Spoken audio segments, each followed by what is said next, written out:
8배야. 애비야! 썩은 생선 냄새가 진동을 하네. 이렇게 불쌍한 인생인 줄 알았으면 좀 살살 다뤄줄걸. 면회 온 늙은 아버지를 향해 병장이 내뱉은 이 말. 그러나 그는 몰랐습니다. 그 늙은 아버지의 딸이 누구인지, 그리고 그 아버지의 진짜 정체가 무엇인지, 과연 이 부대에 무슨 일이 벌어진 걸까요? 영상 보시기 전에 구독과 좋아요 한번 눌러주시면 세상 사연에 큰 힘이 됩니다. 무료로 할 수 있는 소중한 응원, 더 좋은 이야기로 보답하겠습니다. 이제 시작하겠습니다.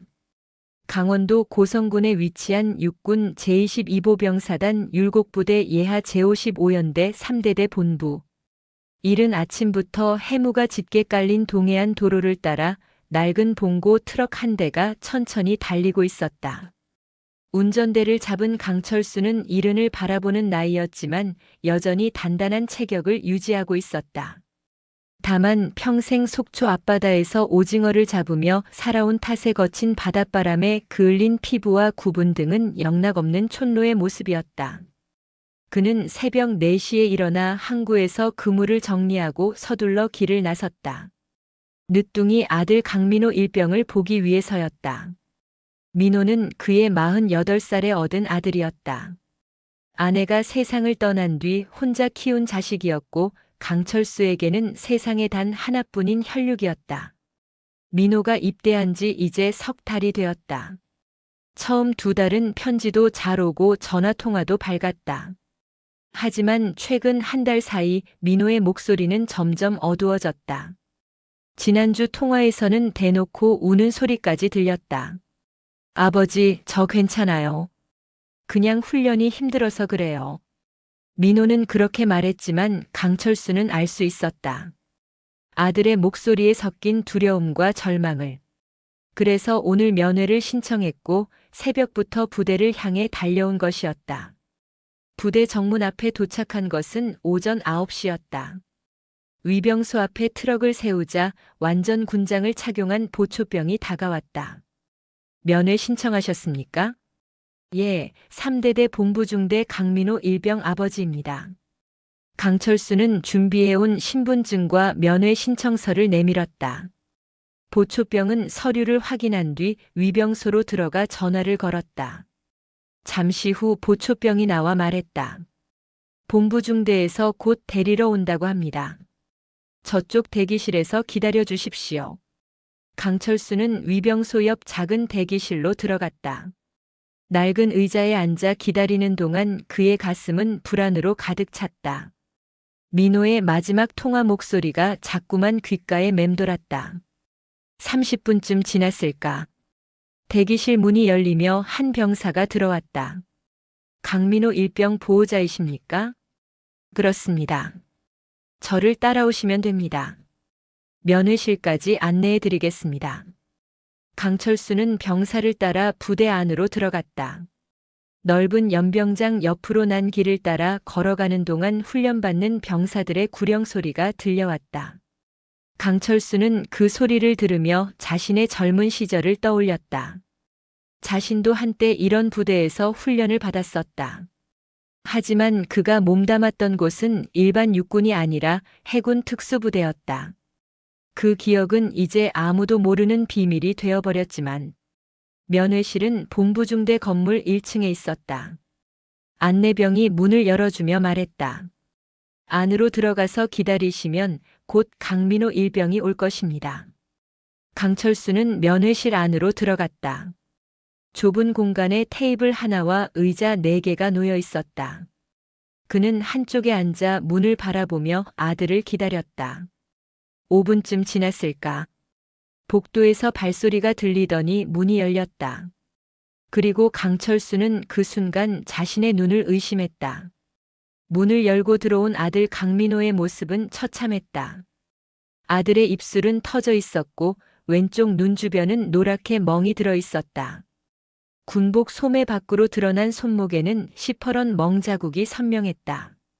민호는 아버지를 보자마자 고개를 푹 숙였다. 그의 어깨가 미세하게 떨리고 있었다. 민호야. 강철수가 조용히 아들을 불렀다. 민호는 고개를 들지 못하고 눈물만 뚝뚝 떨어뜨렸다. 아버지, 죄송해요. 제가 약해서 이렇게 됐어요. 무슨 소리냐? 누가 너를 이렇게 만들었느냐? 강철수의 목소리는 낮게 가라앉았다. 평생 파도와 싸우며 단련한 그의 목소리에는 억눌린 분노가 깔려 있었다. 민호는 대답하지 못하고 그저 고개만 저었다. 그때 면회실 문이 다시 열렸다. 민호의 뒤를 따라 들어온 한 병장이 어깨를 으쓱거리며 안으로 들어왔다. 어이구, 강민호 아버지 오셨네요. 반갑습니다. 병장의 이름표에는 마광태라고 쓰여 있었다. 그는 본부중대 왕고 참답게 무례하기 짝이 없는 태도로 면회실 안을 둘러보았다. 강철수는 그 병장을 조용히 바라보았다.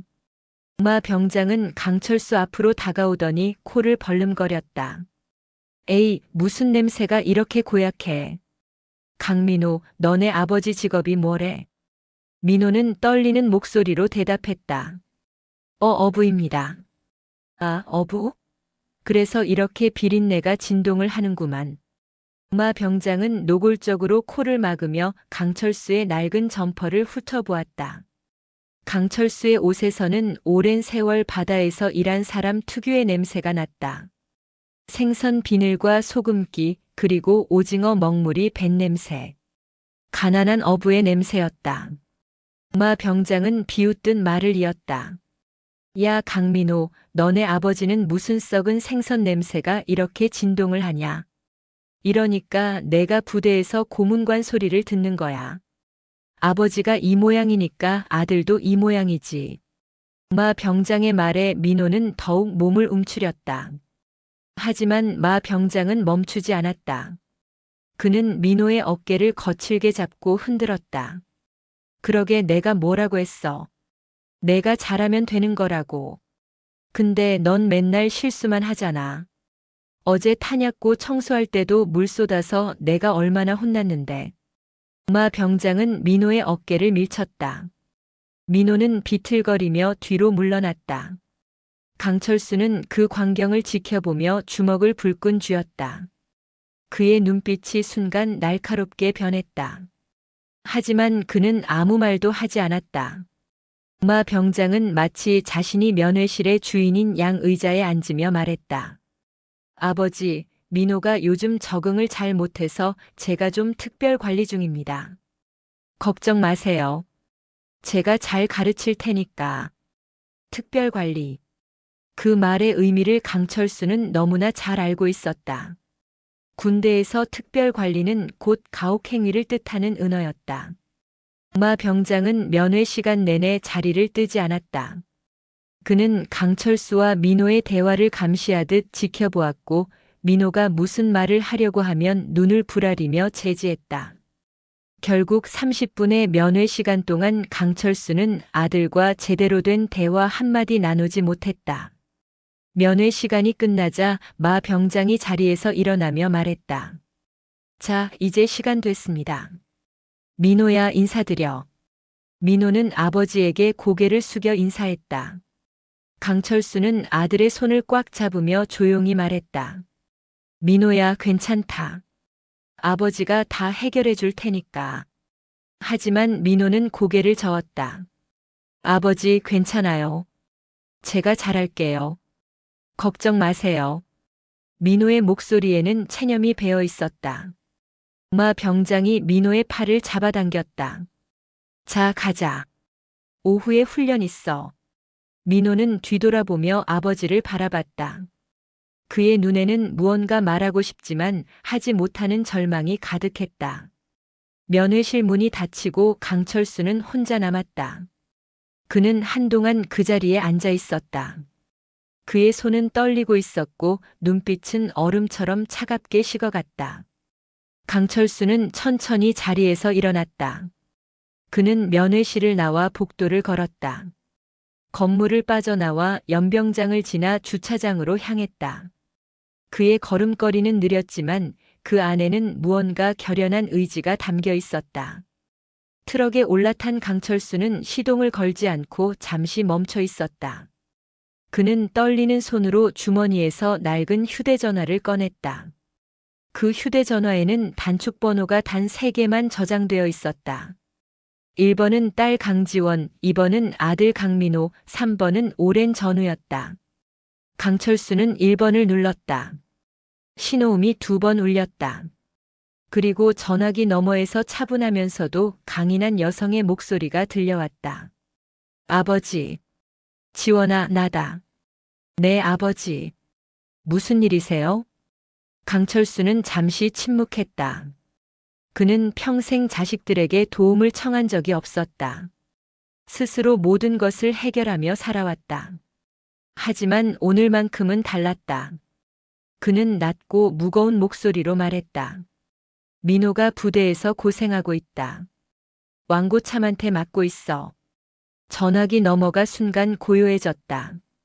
그리고 몇 초 후 딸의 목소리가 다시 들려왔다. 그 목소리는 방금 전과는 완전히 달랐다. 차갑고 날카로웠으며 그 안에는 분노가 응축되어 있었다. 어느 부대입니까? 22사단 55연대 3대대 본부중대다. 알겠습니다. 제가 처리하겠습니다. 전화가 끊겼다. 강철수는 휴대전화를 내려다보았다. 그의 딸 강지원은 평범한 군인이 아니었다. 그녀는 대한민국 육군 역사상 최연소로 소장 계급장을 단 전설적인 인물이었다. 그리고 지금 그 딸이 움직이기 시작한 것이었다. 강철수는 휴대전화를 주머니에 넣고 시동을 걸었다. 트럭은 천천히 부대를 빠져나와 다시 동해안 도로를 달리기 시작했다. 그의 눈빛에는 더 이상 슬픔이 없었다. 다만 폭풍 전야의 고요함만이 감돌고 있었다. 같은 시각 강원도 고성군 제22보병사단 사령부 사단 본부 건물 3층에 위치한 대회의실에서는 오전 작전 회의가 진행 중이었다. 회의실 정면 스크린에는 동해안 경계 작전 현황이 표시되어 있었고 긴 테이블 양쪽으로 참모들이 앉아 있었다. 작전 참모, 정보 참모, 인사 참모, 군수 참모, 그리고 각 연대장들까지 총 25명의 영관급 이상 지휘관들이 모여 있었다. 회의를 주재하는 사람은 강지원 소장이었다. 그녀는 38배 나이로 육군 역사상 최연소 소장 계급에 오른 인물이었다. 전투복 기세는 소장 계급장이 선명하게 빛나고 있었다. 키 170cm의 당당한 체격에 짧게 자른 머리, 그리고 날카로운 눈매는 그녀가 단순한 행정장교가 아니라 실전 경험이 풍부한 전투 지휘관임을 말해주고 있었다. 3년 대장 북방 GOP 경계 태세는 어떻습니까? 강지원의 질문에 3년 대장인 김 대령이 자리에서 일어나 보고했다. 사단장님, 현재 GOP 전 구간 경계 병력 배치 완료했으며 야간 열상 감시 장비 작동 상태 양호합니다. 경계 병력 피로도 관리는 제대로 되고 있습니까? 예, 4시간 교대 근무로 운영 중이며 취사 지원도 원활히 이루어지고 있습니다. 강지원은 고개를 끄덕이며 다음 안건으로 넘어갔다. 그녀의 회의 진행은 정확하고 간결했다. 불필요한 말은 하지 않았고 핵심만 짚어냈다. 참모들은 그녀 앞에서 긴장을 늦출 수 없었다. 강지원은 보고 내용의 모순이나 허점을 단번에 찾아내는 능력이 있었고 준비가 부족한 참모는 가차없이 질책을 받았다. 군수참모, 동계 피복 보급 현황 보고하십시오. 군수참모인 박중령이 서류를 펼치며 일어났다. 사단장님, 현재 동계 피복 보급률은 95%이며 나머지 5%는 이번 주 내로 완료 예정입니다. 95%면 아직 5%의 병력이 추위에 노출되어 있다는 뜻입니까?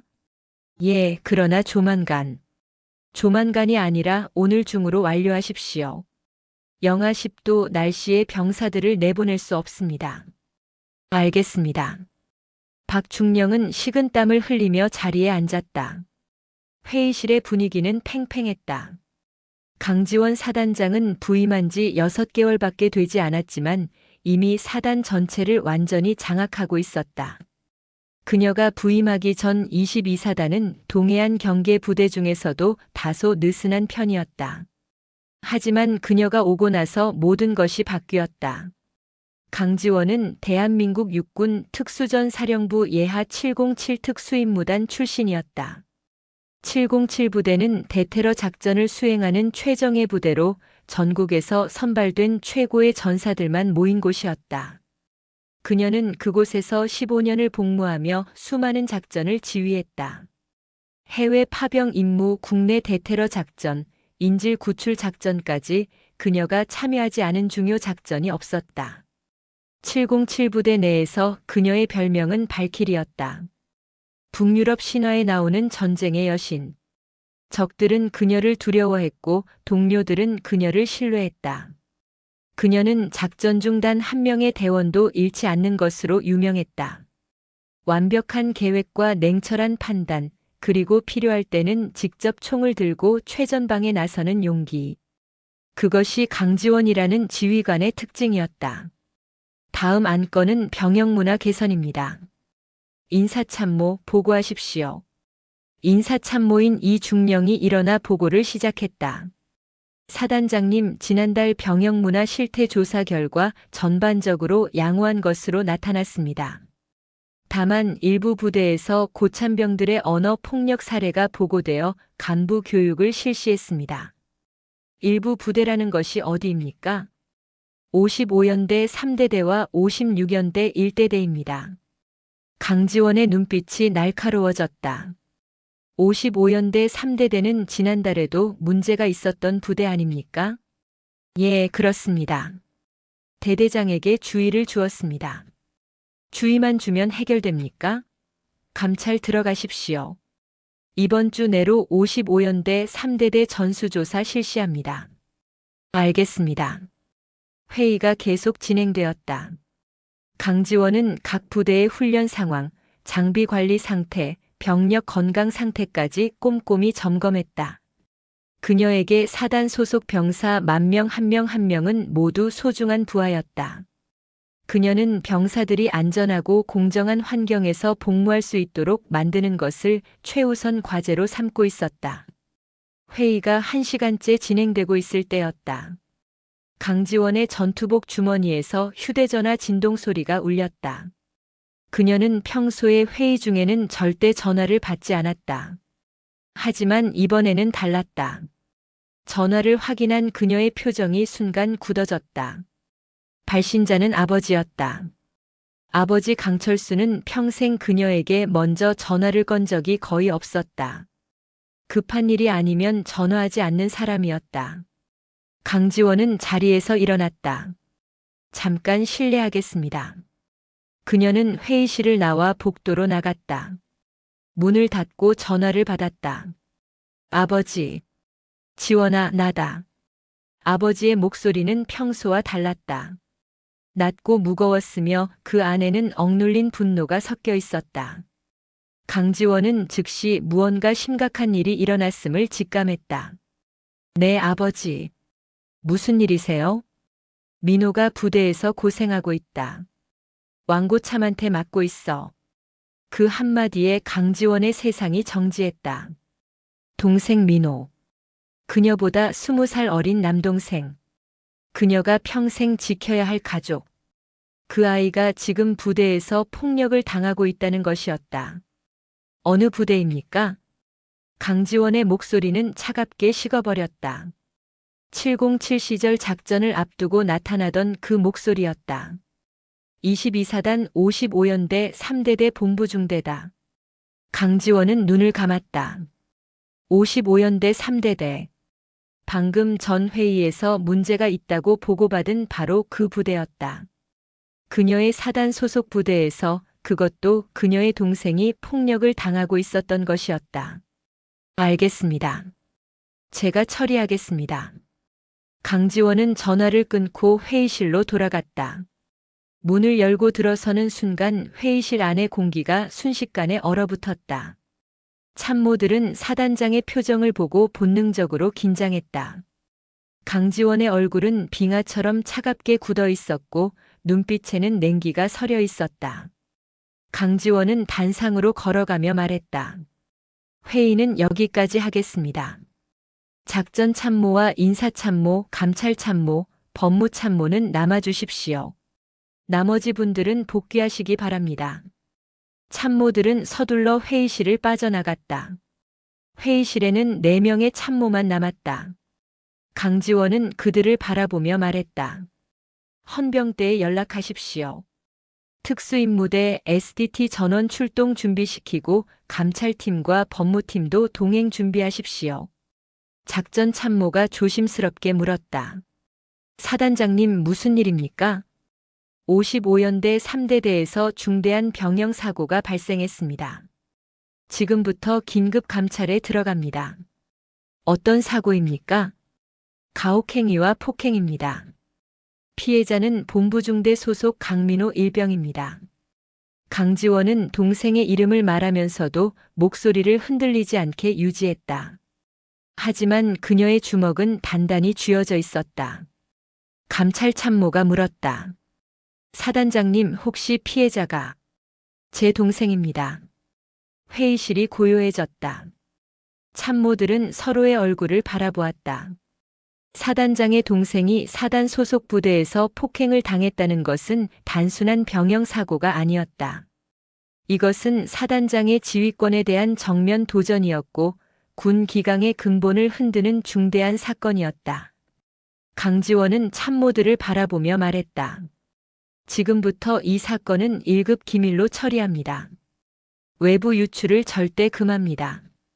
그리고 모든 증거를 확보하고 관련자 전원을 색출하십시오. 단 한 명도 빠뜨리지 마십시오. 알겠습니다. 강지원은 회의실을 나와 자신의 집무실로 향했다. 집무실 문을 열고 들어가자 책상 위에는 각종 서류들이 쌓여 있었다. 그녀는 책상 서랍을 열고 권총집을 꺼냈다. KO 권총이었다. 그녀는 탄창을 확인하고 권총을 허리춤에 찼다. 일반적으로 사단장이 부대 방문 시 권총을 착용할 필요는 없었다. 하지만 강지원은 707 시절의 습관을 버리지 않았다. 그녀에게 권총은 단순한 무기가 아니라 각오의 상징이었다. 집무실 밖에서는 이미 차량들이 준비되고 있었다.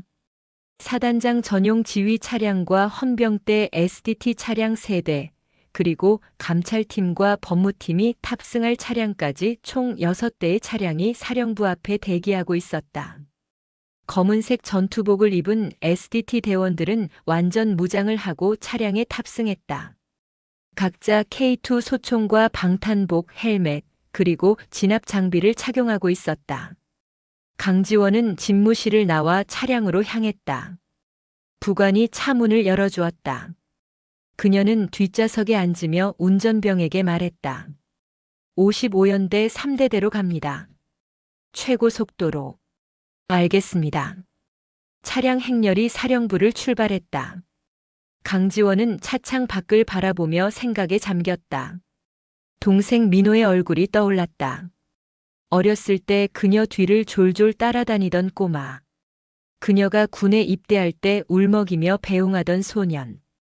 그리고 이제는 군복을 입고 조국을 지키는 병사가 된 남동생. 그 아이가 지금 폭력을 당하고 있다는 사실이 강지원의 가슴을 찢었다. 하지만 그녀는 감정을 드러내지 않았다. 지금은 슬퍼할 시간이 아니었다. 지금은 행동할 시간이었다. 차량들은 동해안 도로를 질주하기 시작했다. 사이렌은 울리지 않았지만 민간 차량들은 군 지휘 차량 행렬을 보고 저절로 길을 비켜주었다.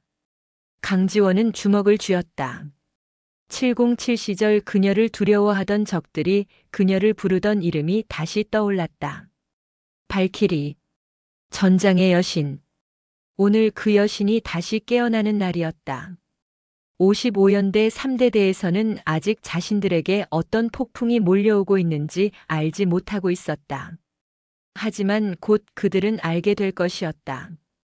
별 2개를 단 사단장을 건드린 대가가 무엇인지, 그리고 그 사단장의 가족을 건드린 대가가 얼마나 무서운 것인지. 오후 2시 55연대 3대대 본부 연병장. 점심 식사를 마친 병사들이 각자의 임무를 수행하고 있었다. 본부 중대 막사 앞에서는 몇몇 병사들이 청소를 하고 있었고 연병장에서는 신병들이 제식 훈련을 받고 있었다. 평화로운 오후였다.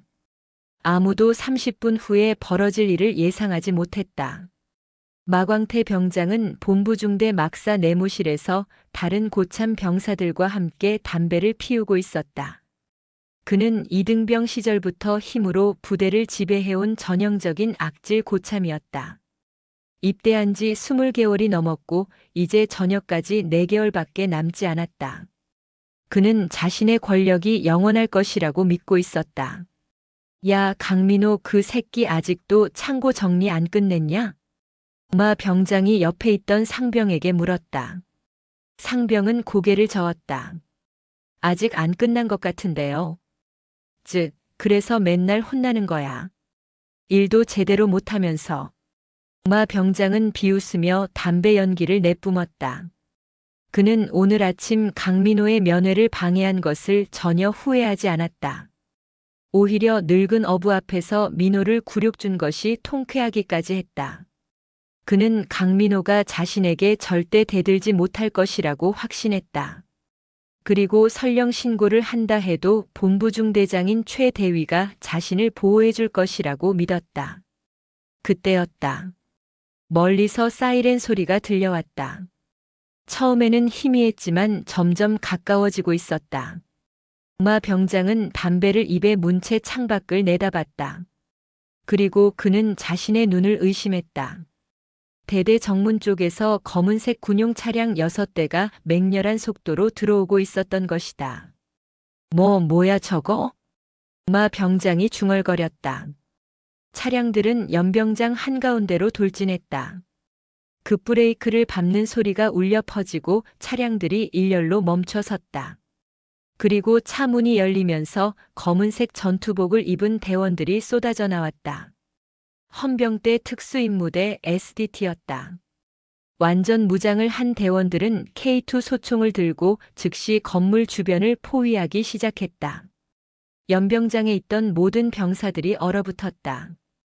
훈련을 지도하던 간부들도 당황한 표정으로 차량들을 바라봤다. 대대 본부에서 당직 사관이 뛰쳐나왔고 막사에서도 병사들이 우르르 나와 상황을 지켜봤다. 아무도 무슨 일이 벌어지고 있는지 이해할 수 없었다. 마 병장은 내무실 창가에서 그 광경을 보며 심장이 내려앉는 것을 느꼈다. 본능적으로 무언가 잘못되었다는 것을 알았다. 그는 담배를 바닥에 던지고 군복 상의를 재빨리 입었다. 옆에 있던 병사들도 긴장한 표정으로 서로를 바라봤다. 마 병장, 저거 우리 때문에 온 거 아니겠죠? 한 병사가 떨리는 목소리로 물었다. 마 병장은 대답하지 않았다. 하지만 그의 얼굴은 이미 창백하게 질려 있었다. 그때 사단장 전용 차량의 뒷문이 열렸다. 그리고 한 여성 장교가 차에서 내렸다. 전투복 기세는 소장 계급장이 선명하게 빛나고 있었다. 강지원이었다. 그녀는 차에서 내리자마자 주변을 둘러봤다. 냉혹한 눈빛으로 대대 건물들을 훑어보았다. 그녀의 등장만으로도 연병장의 공기가 얼어붙었다. 병사들은 숨소리조차 내지 못하고 그녀를 바라봤다. 사단장이 직접 대대로 온다는 것은 심상치 않은 일이었다. 더욱이 SDT까지 대동하고 왔다는 것은 중대한 사건이 발생했다는 뜻이었다. 본부 중대 건물에서 최 대위가 급히 뛰어나왔다. 그는 전투복을 제대로 입지도 못한 채 뛰어나오는 바람에 상의 단추가 잘못 끼워져 있었다. 얼굴에는 당황한 기색이 역력했다. 그는 강지원 앞으로 뛰어가 경례를 붙였다. 충성. 본부 중대장 최진수 대위입니다. 강지원은 최 대위를 냉담하게 바라봤다. 그녀는 경례를 받지 않고 그냥 서 있었다. 침묵이 흘렀다. 최 대위는 경례 자세를 유지한 채 땀을 흘리기 시작했다. 몇 초가 지난 후에야 강지원이 입을 열었다. 본부중대 마광태 병장은 어디 있습니까? 예. 마 병장 말입니까? 지금 막사에 있을 것입니다. 당장 연병장으로 나오게 하십시오. 그리고 강민호 일병도 데리고 나오십시오. 사단장님 무슨 일이십니까? 최 대위가 조심스럽게 물었다. 강지원은 한 발짝 앞으로 다가갔다. 그녀의 키는 최 대위보다 약간 작았지만 그 존재감은 압도적이었다. 내가 물어본 것에만 대답하십시오. 마광태 병장과 강민호 일병을 지금 당장 데리고 나오라고 했습니다. 알겠습니다. 최 대위는 부관을 향해 소리쳤다. 당직 사관.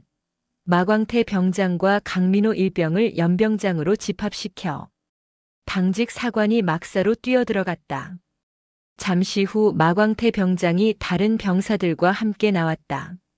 그리고 창고에서 일하고 있던 강민호도 황급히 뛰어나왔다. 마 병장은 연병장의 도열한 SDT 대원들을 보며 다리에 힘이 풀리는 것을 느꼈다. 그는 이제 상황을 이해하기 시작했다. 오늘 아침 강민호의 아버지가 신고를 한 것이다. 저기 있습니다.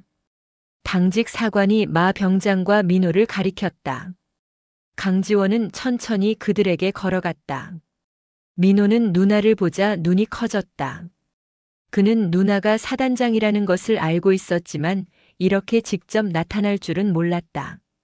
강지원은 민호의 얼굴을 보았다. 터진 입술, 멍든 눈가, 그리고 두려움에 떨고 있는 손. 그녀의 심장이 찢어지는 것 같았다. 하지만 그녀는 표정을 바꾸지 않았다. 강지원은 민호를 지나쳐 마광태 병장 앞으로 갔다.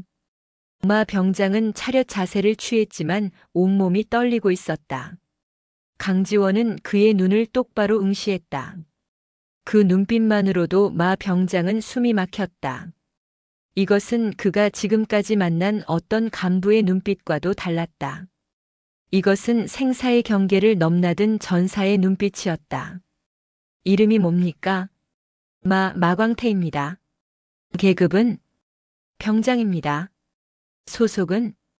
본부중대 행정반입니다. 강지원은 고개를 끄덕였다. 그리고 갑자기 그의 전투복 멱살을 잡았다. 마 병장은 비명을 지를 틈도 없이 한 손에 들려 올려졌다. 강지원의 악력은 상상을 초월했다. 707 부대에서 15년간 훈련한 그녀의 힘은 웬만한 남자보다 강했다. 마 병장은 발이 땅에서 떨어지며 목이 조이기 시작했다. 내 동생 몸에 손을 댄 게 너냐? 강지원의 목소리는 낮았지만 살기가 서려 있었다. 마 병장은 숨이 막혀 제대로 대답할 수 없었다. 그는 손으로 강지원의 팔을 잡고 발버둥쳤지만 그녀는 꿈쩍도 하지 않았다. 주변의 병사들은 입을 벌린 채 그 광경을 지켜봤다. 사단장이 직접 병장의 멱살을 잡고 들어 올린다는 것은 상상도 할 수 없는 일이었다. 사단장님. 최 대위가 황급히 나섰다. 그는 강지원과 마 병장 사이에 끼어들려고 했다. 사단장님, 일단 병사를 내려놓으시고 상황을 파악하시는 게 어떻겠습니까? 병사들 간의 사소한 다툼일 수도 있습니다. 제가 잘 조사해서 지도하겠습니다. 강지원은 마 병장을 바닥에 내던졌다. 마 병장은 땅바닥에 나뒹굴며 기침을 했다. 강지원은 천천히 최 대위 쪽으로 몸을 돌렸다. 그녀의 눈빛이 최 대위를 향했다. 사소한 다툼이라고 했습니까? 예, 그러니까 제 말은 지도하겠다고 했습니까? 강지원의 목소리는 점점 차갑게 식어갔다. 최 대위는 자신도 모르게 한 발 뒤로 물러났다. 대위, 당신 부하 병사가 얼굴에 멍이 들고 입술이 터져 있는데 그게 사소한 다툼입니까? 당신 부하가 공포에 떨고 있는데 그걸 지도로 해결할 수 있습니까? 그건 당신은 중대장입니다. 당신 중대에서 병사가 폭행당하고 있는데 당신은 그걸 몰랐습니까? 아니면 알고도 방관했습니까? 아닙니다. 저는 몰랐습니다. 몰랐다면 당신은 무능한 겁니다. 알고도 방관했다면 당신은 공범입니다. 강지원은 한 걸음 앞으로 나아갔다. 최 대위는 다시 뒤로 물러났다. 그의 등 뒤로는 이미 벽이 있었다. 당신은 지휘관으로서 부하를 보호할 의무가 있습니다. 하지만 당신은 그 의무를 저버렸습니다. 당신 밑에서 병사가 짐승 취급을 받는데도 당신은 아무것도 하지 않았습니다. 사단장님, 제가 정말 몰랐습니다. 기회를 주십시오. 최 대위는 애원했다. 하지만 강지원의 표정은 변하지 않았다. 그녀는 갑자기 오른발을 들어 최 대위의 정강이를 군화로 걷어찼다. 최 대위는 비명을 지르며 한쪽 무릎을 꿇었다. 주변의 모든 사람들이 숨을 죽였다. 사단장이 중대장을 걷어찬 것이다. 너는 내 부하가 고통받는데 방관했어. 너도 공범이다. 강지원은 뒤돌아서서 SDT 대장을 향해 손짓했다. 본부 중대장 최진수 대위와 마광태 병장을 체포하십시오. 혐의는 군형법 제62조 폭행 및 가혹행위입니다. 알겠습니다. SDT 대원 4명이 달려왔다. 그들은 최 대위와 마 병장에게 수갑을 채웠다. 최 대위는 계속 항변했지만 소용없었다. 마 병장은 이미 정신을 잃은 듯 고개를 떨구고 있었다. 두 사람은 SDT 차량으로 끌려갔다. 강지원은 연병장에 모인 병사들을 둘러봤다. 모두가 공포에 질린 표정으로 그녀를 바라보고 있었다.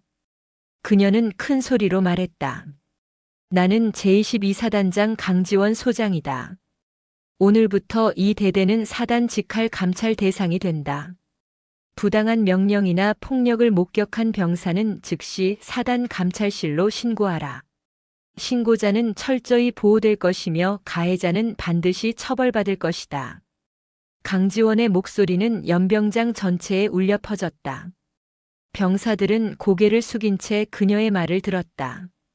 강지원은 마지막으로 동생 민호를 바라봤다. 민호는 눈물을 흘리고 있었다. 하지만 그 눈물은 이제 두려움의 눈물이 아니었다. 안도의 눈물이었다. 강지원은 민호에게 작게 고개를 끄덕여 보였다. 그리고 차량으로 돌아갔다. 지옥이 된 연병장에 드디어 정의의 빛이 비추기 시작한 것이었다. 마광태 병장과 최진수 대위가 연행된 후 강지원은 감찰 참모에게 지시를 내렸다. 대대 본부 건물 전체를 봉쇄하고 철저한 수색을 진행하라는 명령이었다. 감찰 참모인 이중령은 감찰팀 요원 6명을 이끌고 즉시 건물 안으로 들어갔다. 법무참모도 동행하여 수색 영장과 압수 절차를 감독했다. 강지원은 연병장에 남아 상황을 지켜봤다. 그녀는 본능적으로 이 사건이 단순한 가혹행위로 끝나지 않을 것이라고 느끼고 있었다. 15년간 707부대에서 각종 범죄 조직과 싸워온 경험이 그녀에게 경고하고 있었다. 마광태 병장의 행동에는 무언가 더 큰 배경이 있었다. 일개 병장이 중대장의 묵인 아래 그렇게 대담하게 병사를 괴롭힐 수 있다는 것은 단순한 군기문란 이상의 문제였다. 30분쯤 지났을까. 본부 건물에서 감찰 참모가 급히 나왔다. 그의 얼굴은 창백했고 손에는 검은색 서류 가방을 들고 있었다. 그는 강지원에게 달려와 경례를 붙이고 나지막한 목소리로 보고했다. 사단장님, 중대한 증거를 발견했습니다. 집무실에서 따로 보고드리겠습니다. 강지원은 고개를 끄덕이고 대대장 집무실로 향했다. 감찰 참모와 법무 참모가 뒤를 따랐다. 집무실 문을 닫자 감찰 참모는 가방을 책상 위에 올려놓고 조심스럽게 열었다. 가방 안에는 투명한 비닐봉지에 담긴 여러 장의 문서와 검은색 장부 2권이 들어있었다. 사단장님, 이것은 대대장실 벽면 금고에서 발견한 물품입니다. 문서들은 군수품 불법 거래 내역으로 보이며 장부에는 암호화된 금액과 거래 일자가 기재되어 있습니다. 강지원은 장부를 집어들었다. 장부에는 날짜별로 숫자들이 빼곡히 적혀 있었다. 1,000만 원, 2천만 원, 500만 원. 거액의 돈이 오가고 있었다. 그리고 장부 한쪽에는 인명으로 보이는 이니셜들이 적혀 있었다. MCP. 마광태, 최진수, 그리고 박. 대대장인 박중령을 가리키는 것이 분명했다. 이 문서들은 무엇입니까? 강지원이 투명 봉지 안의 서류들을 가리키며 물었다. 감찰 참모가 대답했다. 실탄, 군용 장비, 연료 등 군수품의 반출 기록입니다. 정상적인 보급 절차를 거치지 않고 민간으로 유출된 것으로 보입니다. 문서에 기재된 수량을 확인한 결과 지난 6개월간 실탄 약 5,000발, K2 소총 부품 다수, 그리고 군용 연료 약 2만 리터가 사라진 것으로 추정됩니다. 강지원의 얼굴이 굳어졌다. 군수품 불법 유출. 이것은 단순한 부대 내 비리가 아니었다. 이것은 국가 안보를 위협하는 중대 범죄였다. 실탄과 무기 부품이 암시장으로 흘러들어간다면 범죄 조직이나 심지어 적대 세력의 손에 들어갈 수도 있었다. 대대장은 어디 있습니까? 강지원이 물었다. 감찰 참모가 대답했다. 박중령은 현재 군단 회의 참석차 외출 중이라고 합니다. 오후 5시에 복귀 예정입니다. 강지원은 시계를 봤다. 지금 시각은 오후 3시 30분. 2시간 반이 남았다. 그녀는 즉시 판단을 내렸다. 법무참모, 국방부 조사본부와 군 검찰에 즉시 보고하십시오. 그리고 군단 헌병대에 연락하여 박중령의 동선을 파악하고 복귀 즉시 신병을 확보하도록 하십시오. 알겠습니다. 강지원은 감찰 참모를 향해 말했다. 강민호 일병을 데려오십시오. 그가 알고 있는 것이 있을 겁니다. 잠시 후 민호가 집무실로 들어왔다. 그는 여전히 겁에 질린 표정이었지만 누나가 있다는 사실이 그에게 용기를 주었다. 강지원은 민호를 의자에 앉히고 부드럽게 물었다. 민호야, 진정하고 내 질문에 대답해라. 마광태 병장이 너를 괴롭힌 이유가 뭐냐? 민호는 잠시 망설이다가 입을 열었다. 누나, 저는 보면 안 되는 것을 봤어요. 무엇을 봤는데? 한 달 전이었어요. 제가 야간에 창고 정리 작업을 하고 있었는데 마 병장과 최 대위가 군용 트럭 뒤에서 뭔가를 주고받고 있었어요. 처음에는 그냥 물자를 옮기는 줄 알았는데 민호는 말을 멈추고 숨을 들이켰다. 트럭 짐칸에 민간인 2명이 있었어요. 그들이 검은색 상자들을 내리고 있었고 마 병장이 그것을 받아서 어딘가로 가져갔어요. 저는 숨어서 지켜봤는데 그들이 돈 얘기를 하더라고요. 다음 거래는 언제냐, 얼마를 받기로 했냐, 그런 얘기들을요. 그 다음엔 어떻게 됐니? 제가 창고를 나가려는데 마 병장이 저를 발견했어요. 그는 제 멱살을 잡고 본 것을 말하면 죽여버리겠다고 협박했어요. 그날부터 저는 계속 괴롭힘을 당했어요. 아무 이유 없이 맞기도 하고 밤에 잠도 못 자게 하고. 민호의 목소리가 떨렸다. 강지원은 동생의 어깨를 꽉 잡았다. 잘했다. 내가 용기 내줘서 고맙다. 이제 걱정하지 마라. 내가 다 처리할 테니까. 민호는 고개를 숙이고 눈물을 흘렸다. 강지원은 감찰 참모를 향해 말했다.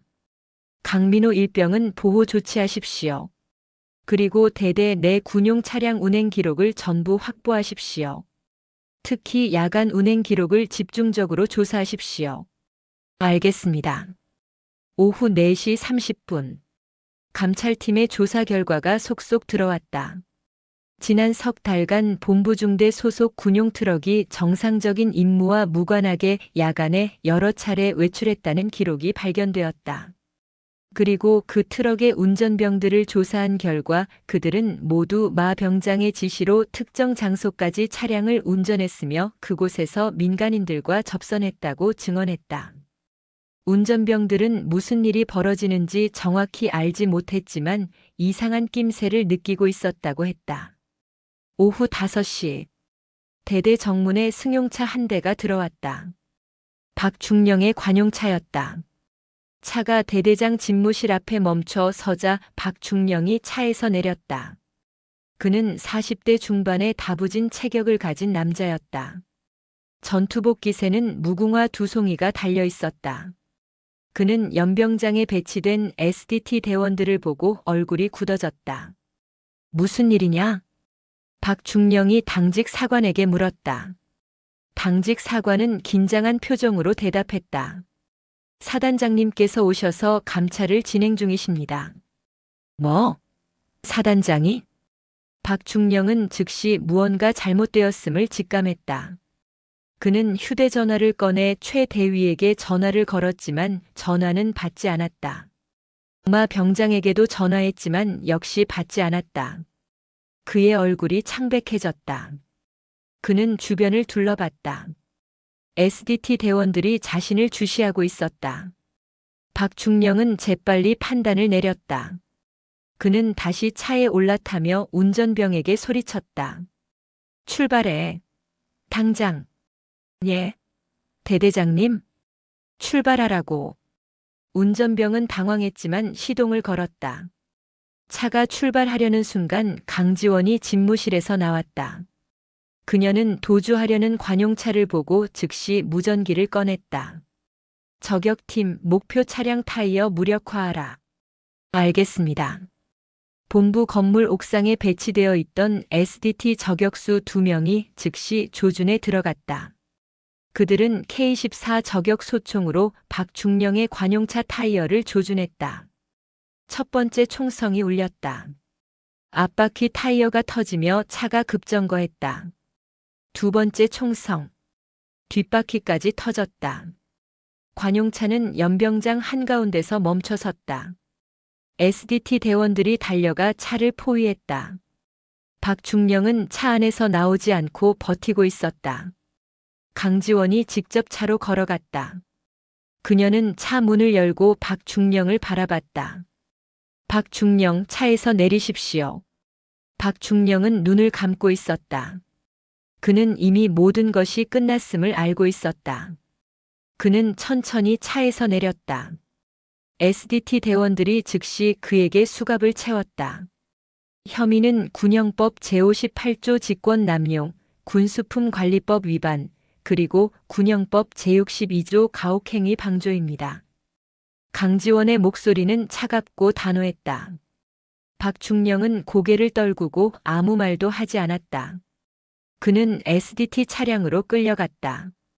연병장에 모인 병사들은 충격에 빠져 그 광경을 지켜봤다. 대대장까지 체포되다니. 아무도 예상하지 못한 일이었다. 강지원은 즉시 작전 지휘소를 설치하고 국방부 조사본부 및 경찰과 합동작전을 준비했다. 박중령의 휴대전화를 분석한 결과 고성 인근 항구에서 오늘 밤 10시에 접선이 예정되어 있다는 정보가 입수되었다. 불법 무기 밀매상들이 새로운 거래를 하려는 것이었다. 강지원은 주저하지 않았다. 그녀는 707부대 시절 함께 작전을 수행했던 후배들에게 전화를 걸었다. 현재 특전사 특수임무대에 근무하고 있는 그들은 강지원의 호출에 즉시 응답했다. 3시간 후 그들은 고성에 도착했다. 밤 9시. 강지원은 작전 브리핑을 진행했다. 지도에는 항구의 구조가 표시되어 있었고 범죄 조직의 예상 접선 지점이 표시되어 있었다. 경찰 특공대와 707 출신 대원들, 그리고 SDT까지 총 30명의 인원이 작전에 투입되었다. 목표는 범죄 조직 전원 생포입니다. 하지만 저항 시에는 무력 사용을 허가합니다. 민간인 피해가 없도록 주의하십시오. 강지원은 전투복을 입고 K2 소총을 장착했다. 방탄복과 헬멧을 착용한 그녀의 모습은 사단장이 아니라 전투원 그 자체였다. 오랜만에 느끼는 감각이었다. 707 시절 수없이 반복했던 실전 임무의 긴장감이 그녀의 온몸을 감쌌다. 밤 10시. 항구는 어둠에 잠겨 있었다. 작은 화물차 한 대가 부두에 도착했다. 차에서 4명의 남자가 내렸다. 그들은 주변을 경계하며 검은색 상자 여러 개를 내리기 시작했다. 바로 그때였다. 움직이지 마. 경찰이다. 강지원의 신호와 함께 사방에서 조명이 켜지고 무장한 대원들이 나타났다. 범죄자들은 잠시 얼어붙었다가 곧 총을 꺼내 들었다. 총성이 울렸다. 범죄자 한 명이 쏜 총알이 강지원의 방탄복을 맞췄지만 그녀는 꿈쩍도 하지 않았다. 그녀는 조준하고 방아쇠를 당겼다. 범죄자의 다리에 총알이 명중했고 그는 비명을 지르며 쓰러졌다. 나머지 범죄자들도 대원들의 사격으로 제압되었다. 총격전은 3분도 채 걸리지 않았다. 완벽한 작전이었다. 범죄자 전원이 생포되었고 군수품이 담긴 상자들도 압수되었다. 강지원은 소총을 내리고 체포된 범죄자들을 바라봤다. 그들의 얼굴에는 공포가 가득했다. 강지원은 차갑게 말했다. 당신들이 군대를 이용해서 이 나라를 썩게 만들었어. 그 대가를 똑똑히 치르게 될 거야. 새벽 2시. 모든 작전이 종료되었다. 불법 무기 밀매 조직은 괴멸되었고 연루된 군 관계자들은 전원 체포되었다. 강지원은 작전 지휘소로 돌아와 보고서를 작성했다. 긴 밤이었다. 하지만 정의는 승리했다. 그녀는 창밖을 바라보며 동생 민호를 떠올렸다. 이제 그 아이는 안전할 것이다. 강지원은 작은 미소를 지었다. 발키리의 임무는 아직 끝나지 않았다. 사건 발생 일주일 후 제22사단 사령부 대회의실에서는 사건 처리 결과에 대한 최종 보고회가 열렸다. 강지원 사단장을 비롯하여 군단장, 국방부 조사본부 관계자, 군, 검찰, 그리고 각 참모들이 참석했다. 법무참모가 보고서를 낭독했다. 본부중대장 최진수 대위는 군형법 제62조 가혹행위 방조 및 제58조 직권 남용 혐의로 군사법원에 송치되었으며 구속 상태입니다. 마광태 병장은 군형법 제62조 폭행 및 가혹행위, 군수품관리법 위반 혐의로 동일하게 구속 송치되었습니다. 대대장 박중령의 혐의는 군단장이 물었다. 법무참모가 계속 보고했다. 박철민 중령은 불법 무기 거래 조직과의 공모, 군용 차량 및 시설 불법 사용, 군수품 불법 유출, 가혹행위 방조, 그리고 도주 시도 등 총 8가지 혐의로 기소되었습니다. 검찰은 징역 15년을 구형할 예정입니다. 회의실이 숙연해졌다. 중령 계급의 대대장이 불법 무기 거래 조직과 결탁했다는 사실은 군 전체에 큰 충격을 주었다. 군단장은 강지원을 바라보며 말했다. 강 소장의 신속하고 정확한 판단이 없었다면 이 사건은 더 큰 피해로 이어졌을 것입니다. 사단장의 공로를 치하합니다. 감사합니다. 다만 제 사단 내에서 이런 일이 발생했다는 것 자체가 제 책임입니다. 강지원은 담담하게 대답했다. 국방부 조사본부 관계자가 말했다. 강 소장님의 책임은 아닙니다.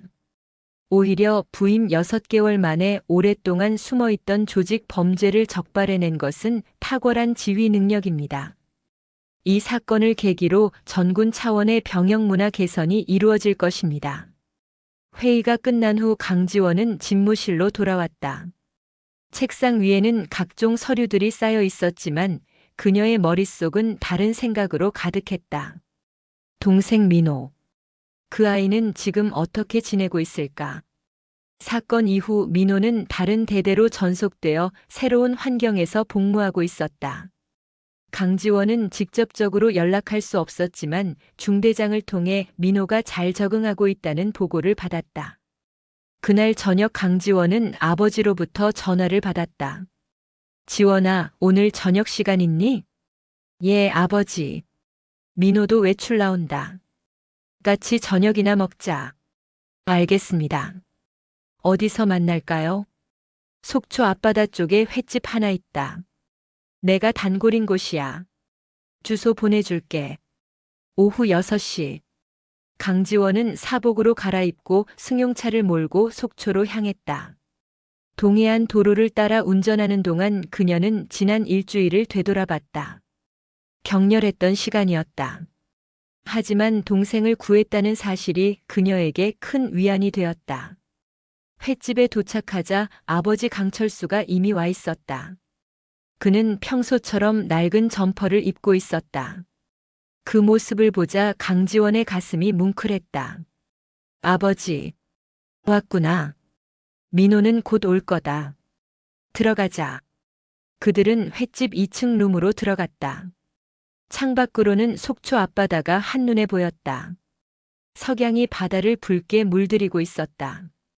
잠시 후 문이 열리며 민호가 들어왔다. 그는 외출복을 입고 있었고 얼굴에 멍은 많이 가라앉아 있었다. 민호는 누나를 보자 눈시울이 붉어졌다. 누나, 민호야 왔니? 강지원은 일어나서 동생을 껴안았다. 민호는 누나의 품에서 참았던 눈물을 쏟아냈다.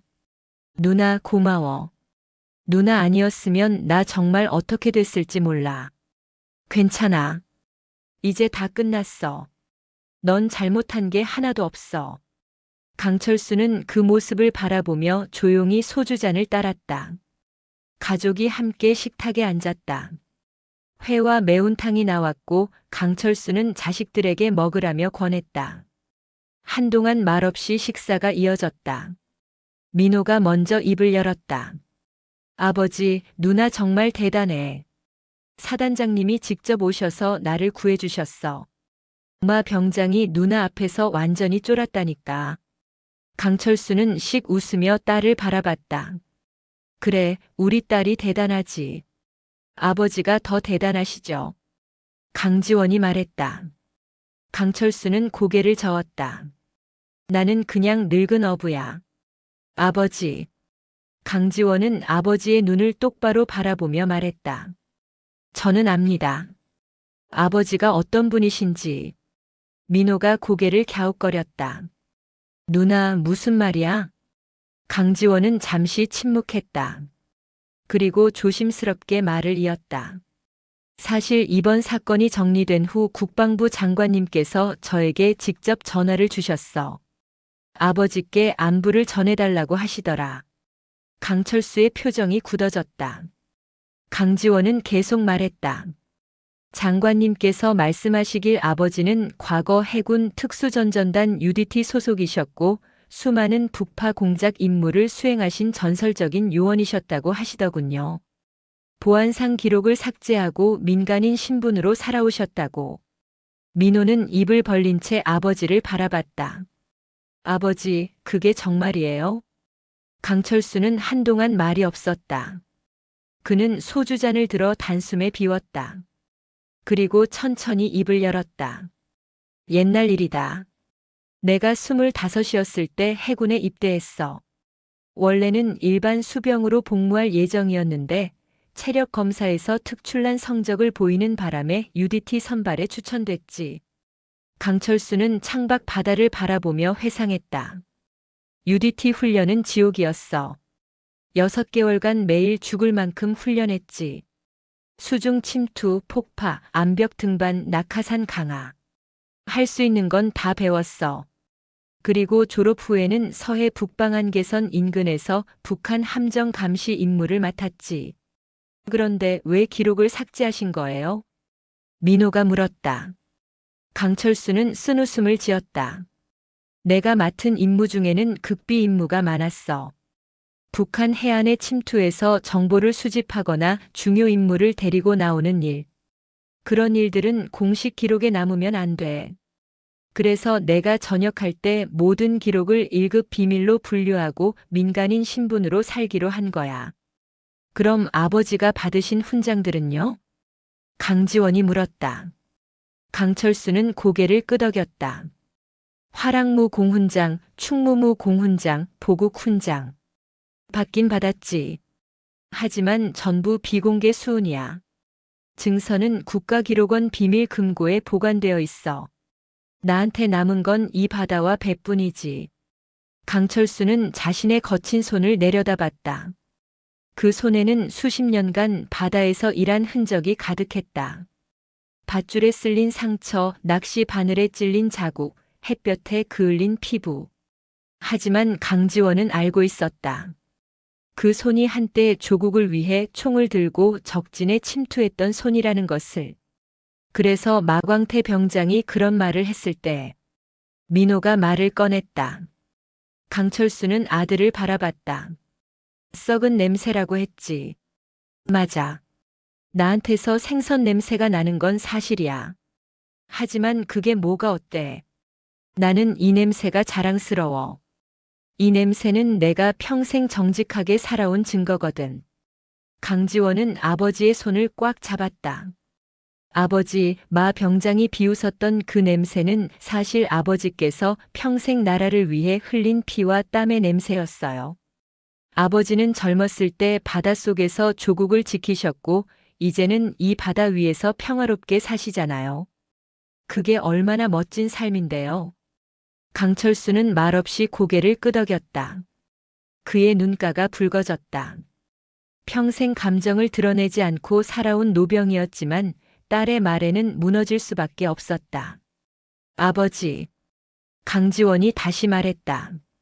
아버지가 지키신 이 바다 이제 제가 지키겠습니다. 그리고 민호도 지킬 겁니다. 아버지께서 물려주신 그 정신을 저희가 이어가겠습니다. 강철수는 소주잔을 들어 딸에게 건넸다. 강지원도 잔을 들었다. 두 사람의 잔이 부딪혔다. 고맙다, 지원아. 내가 자랑스럽다. 저야말로 아버지가 자랑스럽습니다. 민호도 음료수 잔을 들어 함께 건배했다. 세 사람은 창밖의 바다를 바라보며 잔을 비웠다. 석양이 완전히 지고 어둠이 내렸다. 하지만 횟집 안은 따뜻한 온기로 가득했다. 오랜만에 느끼는 가족의 온기였다. 식사를 마치고 밖으로 나왔다. 민호는 부대로 돌아가야 했고 강지원도 사령부로 복귀해야 했다. 헤어지기 전 강철수는 두 자식을 꼭 껴안았다. 둘 다 조심해서 잘 다녀라. 아버지는 항상 여기 있을 테니까. 예, 아버지. 건강하세요. 아버지, 또 올게요. 차를 타고 돌아가는 길에 강지원은 백미러로 아버지의 모습을 바라봤다. 늙은 어부의 모습으로 서 있는 아버지. 하지만 그녀는 알고 있었다. 그 안에 얼마나 강인한 전사가 숨어 있는지를. 다음 날 아침, 강지원은 평소처럼 새벽 5시에 일어나 체력 단련을 했다. 그리고 사령부로 출근하여 집무실 문을 열었다. 책상 위에는 어제 없던 서류 봉투 하나가 놓여 있었다. 봉투에는 육군본부 인사참모부라고 적혀 있었다. 강지원은 봉투를 열었다. 안에는 한 장의 문서가 들어 있었다. 제목은 2025년 하반기 장성 진급 예정자 명단이었다. 그녀는 명단을 훑어보다가 자신의 이름을 발견했다. 그리고 그 옆에 적힌 계급을 보고 잠시 숨이 멎었다. 중장. 별 3개. 38배 나이의 중장. 육군 역사상 최연소 중장이 될 것이었다. 강지원은 문서를 내려놓고 창밖을 바라봤다. 사령부 앞 광장에서는 병사들이 아침 구보를 하고 있었다. 저 병사들 한 명 한 명이 모두 소중한 대한민국의 아들들이었다. 그들을 지키는 것이 그녀의 임무였다. 강지원은 전투복 주머니에서 휴대전화를 꺼내 아버지에게 문자를 보냈다. 아버지, 중장 진급 예정자가 됐습니다. 아버지 딸로 태어나서 자랑스럽습니다. 잠시 후 답장이 왔다. 축하한다. 내가 내 자랑이야. 앞으로도 훌륭한 군인이 되거라. 강지원은 미소를 지었다. 그녀는 책상 서랍을 열고 오래된 사진 한 장을 꺼냈다. 707부대 시절 동료들과 찍은 사진이었다. 사진 속의 그녀는 젊었고 눈빛은 날카로웠다. 그때 동료들이 그녀를 부르던 이름이 떠올랐다. 발키리, 전쟁의 여신. 하지만 이제 그녀는 단순한 전사가 아니었다. 그녀는 지휘관이었고 수만 명의 병사들을 책임지는 리더였다. 그녀의 임무는 싸우는 것이 아니라 지키는 것이었다. 이 나라를, 이 땅을, 그리고 이 나라의 젊은이들을 지키는 것. 강지원은 사진을 다시 서랍에 넣고 집무실 문을 나섰다. 오늘도 해야 할 일이 산더미처럼 쌓여 있었다. 하지만 그녀는 두렵지 않았다. 아버지로부터 물려받은 용기가 있었고 동생을 지킨 경험이 있었다. 대한민국을 지키는 발키리의 전설은 이제 막 시작되고 있었다. 그리고 그 전설은 계속될 것이었다. 별이 하나 더 늘어나도 그녀의 본질은 변하지 않을 것이었다. 강지원은 여전히 발키리였고 앞으로도 영원히 발키리일 것이었다. 오늘 이야기 어떠셨나요? 사람의 진짜 가치는 겉모습이나 냄새로 판단할 수 없습니다. 누군가를 함부로 무시하기 전에 그 사람이 살아온 삶을 먼저 생각해 보세요. 그리고 불의를 목격했을 때 침묵하는 것은 방관이 아니라 공범입니다. 용기 있게 목소리를 내는 사람에게 세상은 결국 편을 들어줍니다. 오늘도 묵묵히 자리를 지키는 모든 분들을 응원합니다. 영상이 재미있으셨다면 구독과 좋아요, 댓글까지 부탁드리고 오늘도 건강하고 행복한 하루 되시길 바랍니다.